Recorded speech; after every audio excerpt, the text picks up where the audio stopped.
Comment arrêter les crises d'angoisse? C'est ce que nous allons voir dans cette vidéo.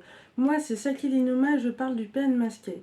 Alors, comme tu le sais ou comme tu ne le sais pas si tu n'as pas regardé mes vidéos, normalement j'avais un travail à la montagne pour m'occuper de personnes handicapées. Mais finalement, j'ai dû partir parce qu'ils n'ont pas voulu me garder. C'est ce que je disais dans la précédente vidéo. Et qu'est-ce que j'ai fait? En fait, comme j'étais vraiment, mais vraiment pas bien, je suis allée chez mon frère dans une autre ville en France et ça m'a fait un bien fou. Et par rapport à ça, je voulais te dire que des fois, prendre du recul, aller dans un autre endroit, dans une autre ville, faire des choses que vous n'avez pas l'habitude de faire au quotidien, c'est vraiment bien parce que ça vous permet de vous remettre les idées en place et c'est vraiment vraiment cool. Donc si vous pouvez le faire, je vous incite à le faire. Et si vous n'avez pas la possibilité de faire, donc vous pouvez faire des choses plus simples, c'est-à-dire essayer de faire des choses différentes de ce que vous faites d'habitude. Par exemple, prendre un chemin différent de celui que vous allez au travail. C'est un exemple, hein, ça peut être ça, ça peut être chose, ça peut être faire une nouvelle activité, faire de la cuisine, faire un nouveau sport, rencontrer de nouvelles personnes, bref, il y a plein de choses, mais franchement, intégrer de la nouveauté dans votre vie et changer votre routine et ça va vous permettre de prendre de la hauteur et de voir les choses différemment. Parce que quand on est focus sur un point, on ne voit pas notre situation, mais quand on commence à s'éloigner un petit peu, on prend du recul et on voit la situation dans sa globalité et c'est beaucoup plus facile pour mentalement, voilà, pour essayer de résoudre ces problèmes. Donc, pour en revenir aux crises d'angoisse, en fait, ces derniers mois, j'étais vraiment pas bien du tout. Surtout quand j'ai dû aller chercher les affaires de mon père. Parce que je pense qu'en fait, ça m'a ravivé des souvenirs traumatiques, en fait, parce que euh, j'ai eu, avec mon père, en fait, il me disait des choses vraiment difficiles à entendre pour un enfant, quand j'étais enfant ou même après quand j'étais adulte. Et voilà, et du coup, je pense que ça a ravivé ses souvenirs. Et j'étais pas bien. Du coup, j'en avais parlé à mon psychologue qui m'avait dit qu'il pensait ça aussi. Et comment j'ai fait pour aller mieux? Déjà, moi j'ai la chance d'avoir de super amis. Ils m'ont beaucoup aidé et tout à traverser cette épreuve, j'ai envie de dire. C'était cool. Et aussi le fait que justement, comme j'étais un peu perdue, que voilà, j'avais mon travail à temps partiel, je vous avais dit. Et le fait de ne pas avoir continué mon travail à la montagne, en fait, c'était toute une succession de choses qui ont fait que j'étais vraiment pas bien. Et là, j'ai trouvé pour l'année prochaine une alternance en tourisme. Et ça, c'est vraiment cool parce que c'est vraiment quelque chose que j'aime et tout ça, tout ce qui est voyage. Et du coup, ça m'a permis très bien. Déjà, quand t'es pas forcément dans un environnement qui est bien, ça favorise les maladies mentales, j'ai envie de dire. Genre, voilà, ça favorise les problèmes mentaux. Votre santé mentale, elle est pas bien parce que c'est tout un enchaînement de choses négatives, ça vous affecte et les gens à l'extérieur, ils vous comprennent pas forcément et ils vous disent que vous devez voir la vie en rose, que vous devez être positif. C'est ok d'être négatif, franchement. Si ça va pas, parlez-en à quelqu'un. Et c'est pas forcément avec vos potes parce que vos potes ils vous comprennent pas forcément. Vous pouvez en parler avec des inconnus, avec des gens qui n'ont rien à voir.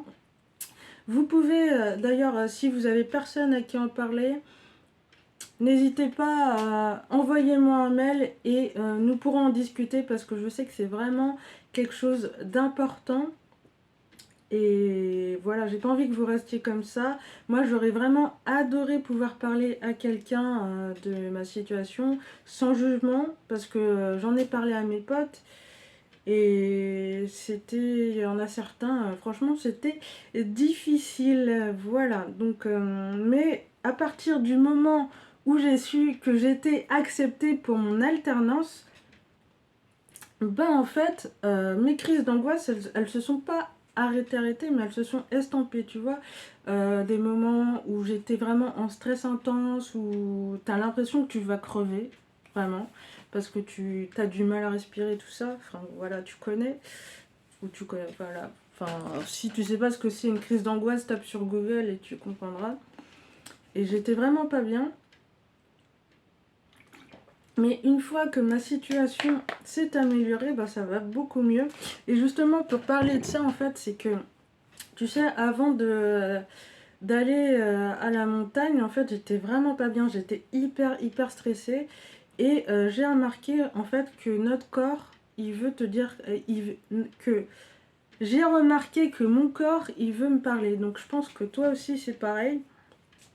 C'est-à-dire que quand, en général, quand c'est vraiment extrême, intense, c'est qu'il y a quelque chose qui va pas bien. Et effectivement, quand je suis arrivée, ben, bizarrement, je suis pas restée. Et avec le pervers narcissique, c'est pareil, parce que au début, tu te sens, mais vraiment... Enfin, au tout début, tu te sens plutôt confus. Des fois, tu peux te sentir bien, mais c'est parce qu'il te crée une illusion qui te fait croire que ça va, mais ça va pas. Mais au fond de toi, t'as un petit truc, je sais pas toi, mais moi je l'ai toujours eu, sans exception, il y a un petit truc qui fait que t'es mal à l'aise. T'es pas bien, et t'y vas quand même parce que tu n'as pas envie de t'écouter, et tu penses que c'est un mauvais jugement, qu'il ne veut pas juger les gens, et je comprends tout à fait ce raisonnement, et qu'il faut lui donner sa chance. Et je comprends, mais tu ressens un petit truc. Et moi, je t'invite à essayer d'explorer cette zone où tu sens quelque chose. Et franchement, dans la majorité des cas, je dirais que vraiment, c'est qu'il y a vraiment quelque chose qui ne va pas. Et il faut faire attention. Voilà. Donc c'est ça, c'est pour ça. Aussi, j'aimerais aussi dire en ce qui concerne les médicaments. Voilà, parce que beaucoup de gens, quand je leur ai expliqué mon problème et tout, ils m'ont dit, parce que vraiment c'était tellement intense que j'avais envie de prendre des médicaments. Mais j'en ai. Du coup, il faut que j'aille voir un médecin, tout ça, parce que tu peux pas en prendre comme ça, il te faut une ordonnance. Et beaucoup de gens m'ont dit non, c'est mieux que t'en prennes pas parce que c'est pas bien, machin et tout. Moi, j'ai envie de vous dire, vous êtes la seule personne qui savait. Tu es la seule personne qui sait si tu as besoin de prendre des médicaments ou pas. C'est toi qui sens ton corps, c'est toi qui sens comment t'es. Les gens, ils sont pas... Les gens, ils peuvent pas savoir. Ils ont des avis extérieurs parce que ils ont peut-être eu des mauvaises expériences par rapport à leurs potes ou par rapport à eux-mêmes. Mais on est tous différents. Donc, je te conseille d'en parler à un médecin. Si vraiment tu sens que ça va pas et que ça peut t'aider à stabiliser un peu, franchement, je te reconseille d'en prendre. Mais si tu le sens pas, dans ce cas-là, je te conseillerais de ne pas en prendre. Après, c'est du cas par cas. Et ça, c'est vraiment à voir avec un médecin. Mais je pense que vraiment, ça peut vraiment aider dans certains cas et c'est pas forcément quelque chose à rejeter. Voilà, c'était ce que je voulais dire par rapport à ça. Merci de m'avoir écouté. Moi, si tu ne connais pas, c'est Sakili Noma. Sur cette chaîne, je parle du PN masqué parce que pas mal de gens parlent des autres pervers narcissiques et il y a plusieurs types de pervers narcissiques. Si ça t'intéresse, n'hésite pas à t'abonner à la chaîne et je vais commencer à parler d'hypersensibilité. Donc si ça t'intéresse, abonne-toi à la chaîne, clique sur la cloche pour bien être au courant de mes prochaines vidéos. Moi je te dis à la prochaine, c'était Sakili Noma. Salut.